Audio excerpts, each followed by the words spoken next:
نحمده ونصلي على رسوله الكريم اما بعد فاعوذ بالله من الشيطان الرجيم بسم الله الرحمن الرحيم رب اشرح لي صدري ويسر لي امري واحلل عقدة من لساني يفقهوا قولي واجعل لي وزيرا من اهلي اللهم فقهنا في الدين اللهم اني اسالك علما نافعا رزقا طيبا وعملا متقبلا آمین ثم آمین۔ السلام علیکم ورحمۃ اللہ وبرکاتہ۔ انشاءاللہ تعالی آج سے ہم اپنے سورہ ملک کے سفر کا آغاز کریں گے۔ اللہ سبحانہ تعالیٰ سے دعا ہے کہ وہ ہمیں اس سفر میں استقامت عطا فرمائے اور اپنی کتاب کا علم اور فہم عطا فرمائے۔ ہمیں سورۃ الملک کے پیغام کو سمجھنے کی اور سمجھ کر اس کو یاد کرنے کی توفیق عطا فرمائے۔ سورۃ الملک مکی سورہ ہے اور یہ 2 رکوعات اور 30 آیات پر مشتمل ہے۔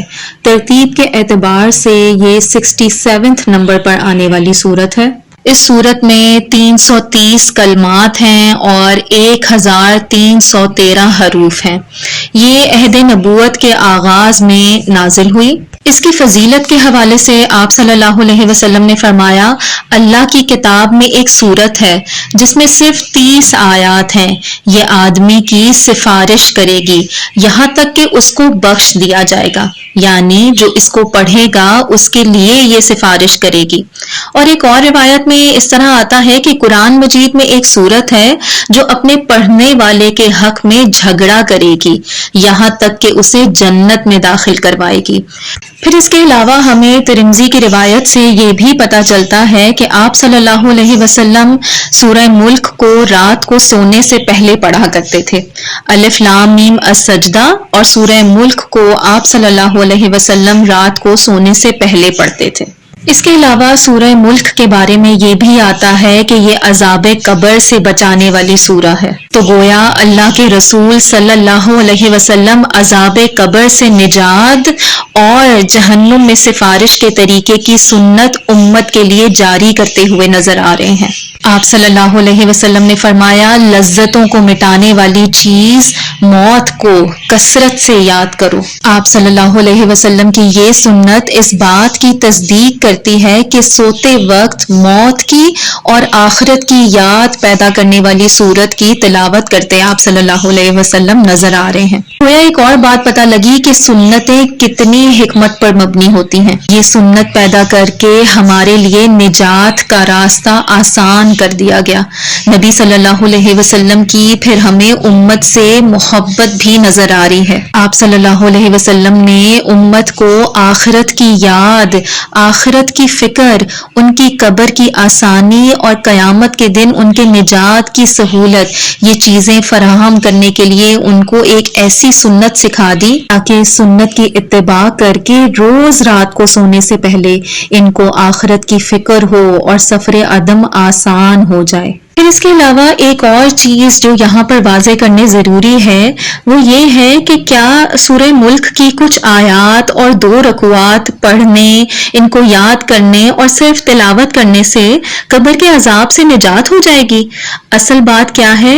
اصل بات ہے کہ کچھ حروف اور کچھ آیات کی تلاوت نہیں، اس سورت سے اصل میں ملنے والے پیغام اور یاد دہانی نجات کا ذریعہ بنے گی۔ اس سورت کا بنیادی مضمون اللہ سبحانہ تعالیٰ کا تعارف، اللہ سبحانہ تعالیٰ کی معرفت اور فکر آخرت پیدا کرنا ہے۔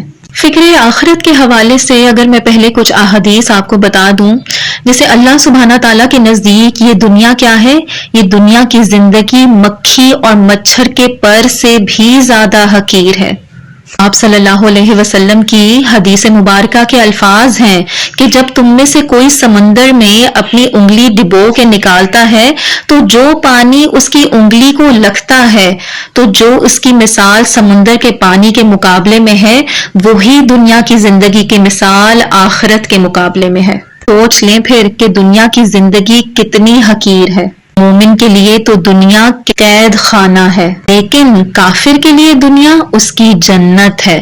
آپ صلی اللہ علیہ وسلم نے فرمایا، اے لوگوں تم دنیا سے نہ چمٹو، یہ دارالعمل ہے، یہاں حساب نہیں، وہ دارالحساب ہے، وہاں عمل نہیں۔ ایک دفعہ آپ صلی اللہ علیہ وسلم نے اپنے بہت جلیل القدر صحابی حضرت ابو ذر غفاری رضی اللہ تعالی عنہ کو ان کے دونوں کندھوں سے تھام کر فرمایا تھا، ابو ذر دنیا میں مسافر کی طرح رہ۔ ایک مرتبہ آپ صلی اللہ علیہ وسلم سے سوال کیا گیا، سب سے زیادہ ہوشیار کون ہے؟ آپ صلی اللہ علیہ وسلم نے جواب میں فرمایا، جو موت کو سب سے زیادہ یاد کرتا ہے اور موت کے بعد کی تیاری کرتا ہے۔ اللہ سبحانہ تعالیٰ سے دعا ہے کہ ہمیں بھی یہ ہوشیاری عطا فرما دے۔ آپ صلی اللہ علیہ وسلم نے فرمایا، ایسے شخص کے لیے دنیا کی بھی عزت ہے اور آخرت میں بھی عزت اور اکرام ہے۔ اسی طرح ایک اور حدیث میں ہے کہ ہوشیار وہ ہے جو نفس کو قابو میں رکھے اور موت کے بعد کے لیے عمل کرے۔ اور اگر ہم دیکھیں تو آج بالکل اس کا الٹ رویہ ہمیں اپنے ارد گرد نظر آتا ہے۔ حالت یہ ہے کہ لوگوں نے نفس کو بے لگام چھوڑ دیا ہے اور موت سے پہلے کی تیاریاں جاری ہیں۔ ایک اور حدیث میں آتا ہے کہ دنیا میں ایک شخص جو ساری زندگی دنیا میں نعمتوں سے مالا مال رہا، میں آپ کو اس حدیث کا مفہوم بتا رہی ہوں، حدیث کافی لمبی ہے، کہ دنیا میں ایک شخص جو ہے جو ساری زندگی نعمتوں سے مالا مال رہا، قیامت کے دن اسے جہنم کے ایک حوض میں غوطہ دے کر جب نکالا جائے گا اور پوچھا جائے گا کہ بتا تو کس حال میں رہا، تو وہ کہے گا کہ مجھے تو گویا نعمتوں نے کبھی چھوا ہی نہیں۔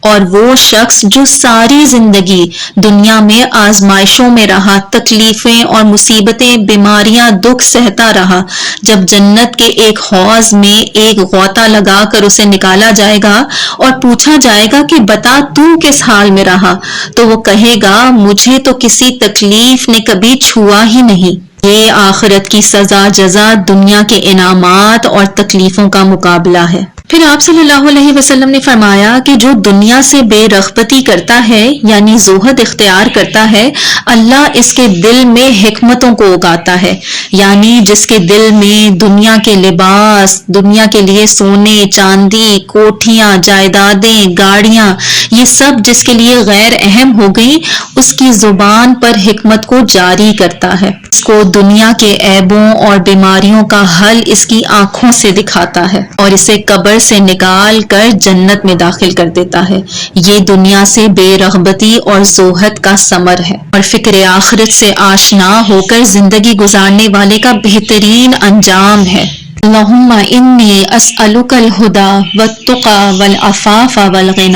اللہ سبحانہ تعالیٰ سے دعا ہے کہ ہمیں بھی دنیا سے غنی کر دے، یہاں کے مال، عہدے، اقتدار، جائیدادوں سے غنی کر دے، یہاں کی فکروں سے بے فکر کر دے۔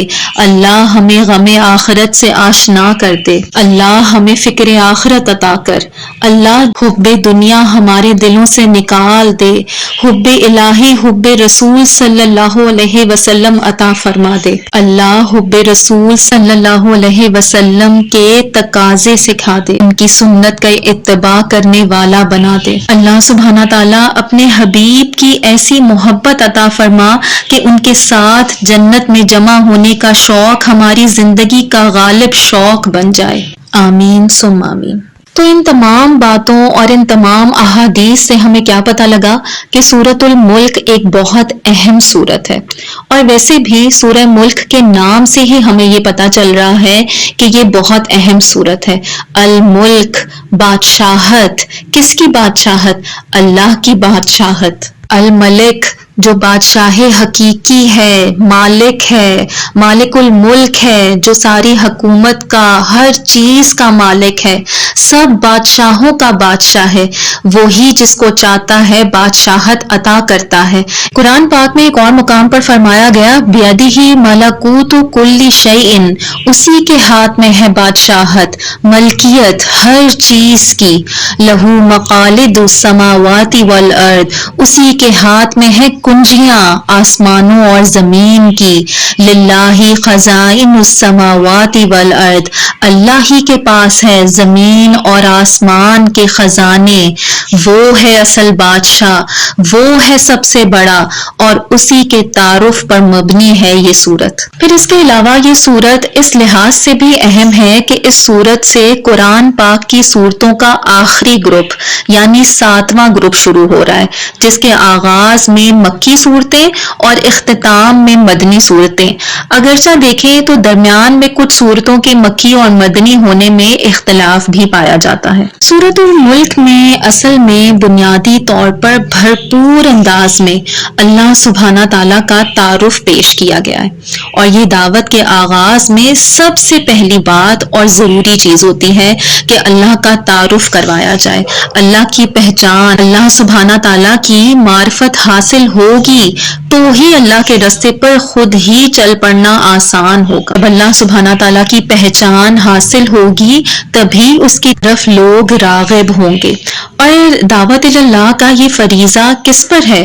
امت میں سے ہر فرد پر اپنی اپنی حیثیت کے مطابق۔ نبی صلی اللہ علیہ وسلم نے 1,30,000 کے مجمع میں یہ بات بتائی تھی، مجھ سے آگے پہنچاؤ خواہ ایک آیت ہی کیوں نہ ہو، بلغوا انی ولو آیہ۔ اسی لیے امام احمد کہتے ہیں کہ جس نے ایک مسئلہ معلوم کر لیا، ایک بات کسی کو پتہ چل گئی نا، وہ اسی کا عالم ہے، اور اس کا کیا فرض بنتا ہے کہ جو وہ جان جاتا ہے وہ دوسروں کو بھی بتا دے، اس کو آگے پہنچائے، کیونکہ علم ایک امانت ہے۔ اور اس کی عملی مثال ہمیں حضرت ابوبکر صدیق رضی اللہ تعالیٰ عنہ کی زندگی میں ملتی ہے کہ جس دن انہوں نے خود اسلام قبول کیا تھا، اسی دن ان کے ہاتھوں 6 لوگ مسلمان ہوئے۔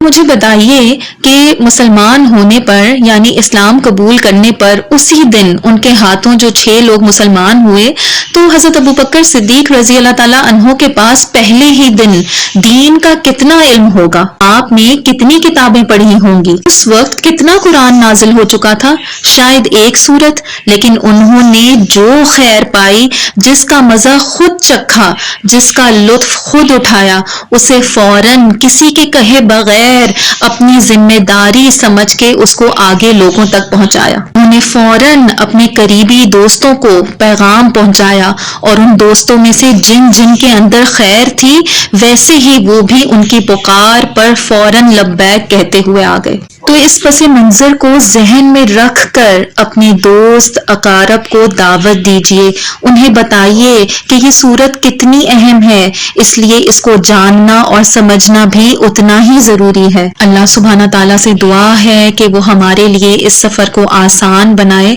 ہمیں اس میں استقامت عطا فرمائے، اللہ ہم سب کو علم اور عمل دونوں کی توفیق عطا فرمائے، آمین ثم آمین۔ ربنا لا تزغ قلوبنا بعد اذ ہدیتنا وہب لنا من لدنک رحمہ انک انت الوہاب۔ سبحان ربک رب العزۃ عما یصفون وسلام علی المرسلین والحمد للہ رب العالمین، آمین ثم آمین۔ السلام علیکم ورحمۃ اللہ وبرکاتہ۔